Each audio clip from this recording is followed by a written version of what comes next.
आप सब कैसे हो? आशा करती हूँ आप सब अच्छे हो, मस्त हो, लाइफ को अच्छे से एंजॉय कर रही हो। आज की हमारी स्टोरी है सुपर लेडी अनिका की।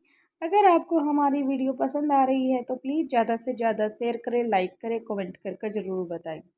बिना किसी देरी के वीडियो को स्टार्ट करते हैं, तो प्लीज़ लाइक ज़रूर करना।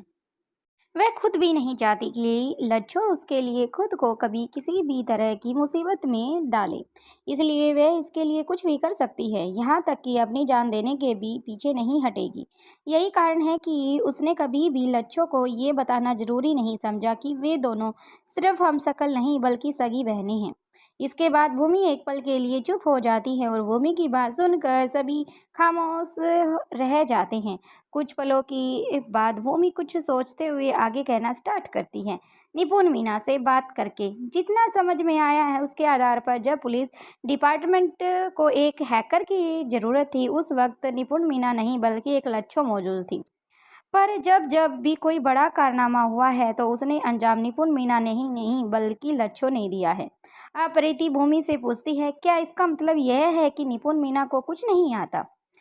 उसकी बात सुनकर वो आगे अपनी बात को जारी रखते हुए पहले तो प्रीति को लिप्स की तरफ इशारा करती है कि चुप रहो और मुझे बात को आगे बोलने दो। लेकिन प्रीति चुप नहीं होती और भूमि की तरफ एक सवाल ताक देती है। कहती है कि उस दिन स्पोर्ट्स कंपटीशन में भाग लेने के लिए मरवा उस लच्छो आई थी क्या? भूमि जवाब देते हुए, नहीं, ऐसा कुछ नहीं है। निपुण मीना को भी सभी कामों में अच्छी तरह ट्रेनिंग मिली हुई है, लेकिन वह जितनी तेज, चालाक और काबिल नहीं है जितनी निपुण मीना ने हार्ड वर्क से हर उस चीज को सीखने की कोशिश की है जो कि लच्छो को आती है, ताकि समय पड़ने पर वे उसे बैकअप दे सके। लेकिन निपुण मीना का कहना है कि लच्छो बाई बर्थ टैलेंटेड है। इसके बाद भूमि लंबी गहरी सांस लेते हुए आगे कहती है, सच में कितनी टैलेंट है यह मैं नहीं कह सकती। निपुण मीना ने जो कहा है सिर्फ इस वक्त वही बता सकती हूँ। इस बात पर कौटिल्य कहता है, अगर हम निपुण मीना की बात को सच मान ले तो हमारी साइबर सिक्योरिटी टीम के मेंबर लच्छो ही है और निश्चय ही तौर पर उसे टैलेंटेड कहा जा सकता है। ये सब बातें कहने के बाद सुनने के बाद भूमि किसी सोच में चली जाती है। अब अनिका उससे पूछती है, क्या और भी कुछ ऐसा है जो तुम हमें बताना चाहती हो? भूमि कहती है, नहीं, फिलहाल और कुछ नहीं है, इस बस इतना कहना ही था।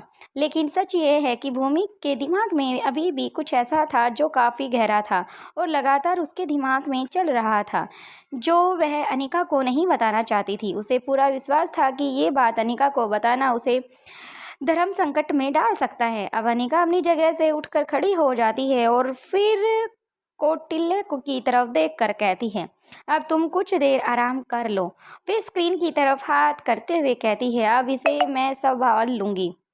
इसके तुरंत बाद भूमि और प्रीति से कहती है, तुम्हें भी काम करते हुए काफ़ी लंबा समय बीत चुका है, जाओ अच्छी गहरी नींद ले लो, खुद को दोबारा से कुछ और नए कामों के लिए तैयार करो। अनिका की बात सुनकर प्रीति कहती है, इसका मतलब है कि आप ये तय कर चुकी है कि हमें अगला काम क्या करना होगा? अनिका दी, प्लीज़ अभी बता दीजिए ना, हमारे लिए अपने और कौन कौन से काम आपने हमारे लिए सोच कर रखे हैं?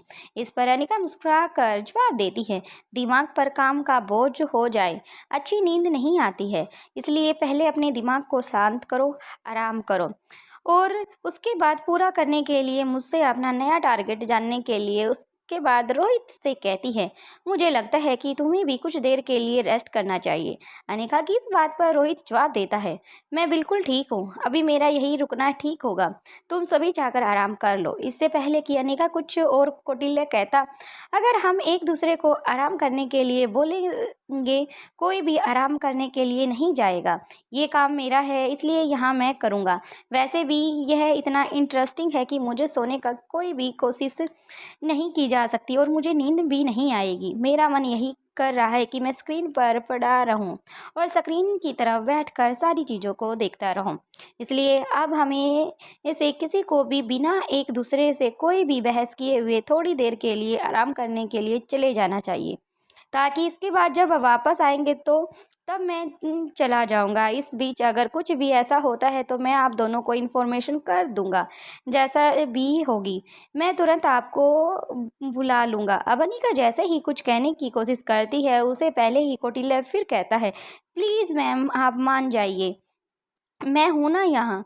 अब अनिका लंबी गहरी सांस लेती है और उसके बाद अपनी गर्दन हाँ में हिला देती है और दाएं से बाएं हिलाते हुए इसके बाद रोहित की तरफ देखकर हाँ में इशारा करती है। भूमि और प्रीति की तरह देखकर कहती है, ठीक है तो तय रहा, जब तक कौटिल्य यहाँ है हम सभी आराम करने के लिए चले जाते हैं, तुम दोनों भी कुछ घंटों सो जाओ। ऐसा कहकर रोहित और अनिका एक साथ सीक्रेट अंडरग्राउंड से बाहर जाने के लिए चल पड़ते हैं। ठीक इसी वक्त भूमि कौटिल्य से कहती है, अगर कोई भी ज़रूरत हो तुरंत हमें उठा लेना। कौटिल्य बिना कुछ कहे हाँ में अपनी गर्दन हिला देता है। इसके बाद जब भूमि और प्रीति वहाँ से जाने के लिए आगे बढ़ती हैं तो प्रीति भूमि के साथ चल पड़ती है। इस पर भूमि प्रीति से कहती है, क्या तुम भी यहीं रुकने वाली हो? प्रीति कहती है, हाँ मैं आने जाने में अपना वक्त बर्बाद नहीं करना चाहती, इसलिए आपके साथ आपके रूम को ही शेयर कर लेती हूँ। तभी भूमि कहती है, प्रीति की बात सुनकर भूमि प्रीति के सिर पर टपली देने के लिए हाथ उठाती है। प्रीति पीछे हो जाती है, अपने सिर पर अपना हाथ रख लेती है। फिर भूमि मुस्कुरा देती है और कहती है, अच्छी तरह सोच लो, ओमकार तुम्हारा इंतजार कर रहा होगा। प्रीति जवाब देती है, सब्र का फल मीठा होता है। इस पर भूमि प्रीति को छेड़ते हुए कहती है, अच्छी बात है, पहले काम फिर रोमांस, वैसे भी मुझे तुमसे कुछ जरूरी बात भी करनी है। चलो रूम में तक चलते हैं, तुम्हें वह भी बता देती हूँ। प्रीति एक्साइटेड होते हुए पूछती है, हाँ सच में भूमि दी, जल्दी बताओ क्या खास बात है। भूमि कहती है, एक बात जो मैंने अनिका को नहीं बताई वह मैं तुम्हें बता रही हूँ, अभी इसे खुद तक की रखना प्रीति कहती है, ओके अच्छा, बच्चों की तरह हाँ में गर्दन हिला देती है। अब भूमि कहती है, लच्छू और निपुण मीना में से वे कौन है जो रोहित को चाहती है? क्या तुम इस सवाल का जवाब दोगी? प्रीति कहती है, नहीं मुझे नहीं पता, लेकिन मैं जानना चाहती हूँ उन दोनों में से वह कौन सी है। भूमि जवाब देती है, जितना मैं समझ पाई हूँ कि वह निपुण मीना ही है। वह एक अच्छी तरह कार रेसर है। इतना ही नहीं, वह रोहित पर उसका काफ़ी अट्रैक्शन भी है। उसे कुछ और बातें भी पता चली है, लेकिन मुझे समझ ही नहीं आ रहा कि उन सब पर यकीन करूँ या नहीं करूँ। ऐसा तो नहीं कहा जा सकता कि हमें अपनी बातों को उलझाने की कोशिश की जा रही है। फिर एक सेकंड रुककर भूमि दोबारा कहना स्टार्ट करती है, अगर मैं ये सब अनिका को बता देती तो वह उसे सच उगलवाने में ज़्यादा देर नहीं लगाती, लेकिन मैं नहीं चाहती थी कि अनिका को ऐसा कोई भी सच पता चले जिससे कि उसकी तकलीफ हो, इसलिए मैं समझ नहीं पा रही हूँ कि अब क्या करूँ। ये बात करते हुए दोनों अब तक भूमि के कमरे की तरफ पहुँच चुकी थी। अब प्रीति छोटे बच्चों की तरह भूमि के हाथ को उसकी कोहनी से पकड़ लेती है और फिर कहती है, आप मुझे पूरी बात बताओ, क्या पता चला है? मेरे पास कोई सलूशन भी हो सकता है। प्रीति की बात सुनकर भूमि उसे शक की निगाहों से देखती है। तब प्रीति कहती है, काम नहीं जहाँ तक मुझे पता है कभी कभी वह सुई काम आ जाती है जो आप जिसमें कोई तलवार काम नहीं आ सकती। सुई की नोक भी वो काम कर सकती है जो एक लंबी तेज तलवार भी नहीं कर सकती। आप मेरी काबिलियत पर थोड़ा सा भरोसा कर सकती हो। जिस अंदाज में प्रीति ने ये सब बताया था उसे सुनकर भूमि को हंसी आ जाती है। भूमि कहती है, मुझे तुम्हारी काबिलियत पर थोड़ा नहीं पूरा भरोसा है। ऐसा कहकर भूमि अपने बिस्तर पर बैठ जाती है और अपने हाथ से इशारा करते हुए प्रीति को भी बैठने के लिए कह देती है। प्रीति भी बिस्तर के दूसरे तरफ बैठ जाती है। भूमि उसे सारी बात बता देती है। वे सब सुनकर प्रीति का मुंह खुला का खुला रह जाता है और आंखें बड़ी हो जाती हैं। एक पल के लिए खामोशी बनी रहती है। अब प्रीति के माथे को अपने बीच की 3 उंगलियों से टच करते हुए कहती है, हैरान ही होती रहोगी या कुछ बोलोगी भी? प्रीति कहती है, हाँ भूमि दी, अच्छा हुआ कि आपने ये बात अनिका दी को नहीं बताई। प्रीति की बात काटते हुए भूमि कहती है, वे मुझे मालूम है कि तुम्हारे पास कोई इलाज है तो बोलो। अब प्रीति पूरी कॉन्फिडेंस से इतराते हुए कहती है, मैं एक डॉक्टर हूँ और इसका इलाज सिर्फ मेरे ही पास हो सकता है। अब प्रीति प्रश्न भरी निगाहों से प्रीति की तरफ देखती रहती है। प्रीति अपनी आवाज़ को भारी करते हुए भाषण के अंदाज में कहती है, इतना हैरान मत हो, सिंपल है, खून बोलता है और किस क्रिमिनल का खून बोलेगा? प्रीति की ऐसी गोल गोल बातें सुनकर भूमि काफी परेशान हो जाती है। ओ पहेलियां मत बुझाओ, सीधा सीधा बताओ क्या करोगी। प्रीति कहती है मुझे थोड़ा वक्त दो, खुद समझ जाओगी। एक बार फिर खुद इस पहेली को सुलझा लूंगी, इसके बाद आपको इसका सलूशन बता दूंगी। मैं आपको यकीन दिलाती हूँ कि मैं ये कह कर सकती हूँ। भूमि सच में काफी थकी हुई थी। इस वक्त वह प्रीति से और दिमाग नहीं मारना चाहती थी, इसलिए अपने ब्लैंकेट को खींचते हुए सीधा लेट जाती है और कहती है अब तुम भी सो जाओ। अब प्रीति भी ये कहते हुए लेट जाती है। अजीब वंडर है, जितना बाहर निकलने की कोशिश करते हैं उतना ही फंसते चले जाते हैं। कुछ ही पलों में भूमि और प्रीति दोनों ही गहरी नींद में चली जाती हैं। अनीका और रोहित का बेडरूम। अब जाकर अनीका और रोहित को एक साथ कुछ वक्त मिला था। अनीका कहती है अब बताइए मिस्टर मारवा, तुम्हारी हिम्मत कैसी हुई हमारे बच्चों को समझे बिना मिलने दिया। अब अनीका की बातें सुनते ही रोहित का चेहरा फीका पड़ जाता है। उसे लगा था कि अनीका अब इस बात पर कोई भी सवाल नहीं करेगी।